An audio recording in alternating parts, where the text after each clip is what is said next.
ছোট্ট গ্রাম পটলপুরে থাকেন পটলবাবু।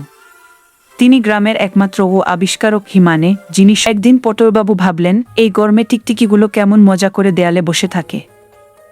তিনি দিনরাত এক করে বানালেন এক আশ্চর্য যন্ত্র, নাম দিলেন রোবট টিকটিকি 3000। রোবট টিকটিকি দেখতে ঠিক টিকটিকির মতো, শুধু চোখ দুটো নীল আলোয় ঝলমল করে। রোবট টিকটিকি দেয়াল থেকে ছাদে উঠে ধুলো মুছছে, মাকড়সার জাল পরিষ্কার করছে।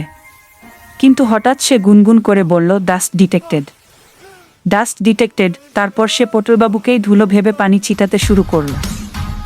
পটলবাবু ছুটে পালাচ্ছেন, রোবট টিকটিকি পেছনে ধাওয়া করছে, যেন এক কমেডি সিনেমা। গ্রামের লোকেরা ভয়ে চিৎকার করে দৌড়াচ্ছে, কেউ গাছে উঠছে, কেউ পুকুরে ঝাঁপ দিচ্ছে। শেষে বুদ্ধিমান ছেলেটি পাপাই রিমোটটা হাতে নিয়ে বোতাম টিপে দিল, স্লিপ মোড অন। রোবট টিকটিকি থেমে গেল, চোখের আলো নিভে গেল। সবাই হাফ ছেড়ে বাঁচল। পটলবাবু মাটিতে বসে বললেন, উফ, এবার থেকে আমি শুধু টেবিল ফ্যান বানাব, টিকটিকি নয়। সবাই হেসে উঠল। আর পাপাই বলল, পটলবাবু, আপনি ফ্যান বানান ঠিক আছে, কিন্তু রিমোটটা আগে আমাকে দিন। তারপর থেকে রোবট টিকটিকি পটলপুরের জাদুঘরে রাখা আছে, সামনে লেখা বোর্ডে বড় করে লেখা, স্পর্শ করবেন না, পরিষ্কার করে দেবে।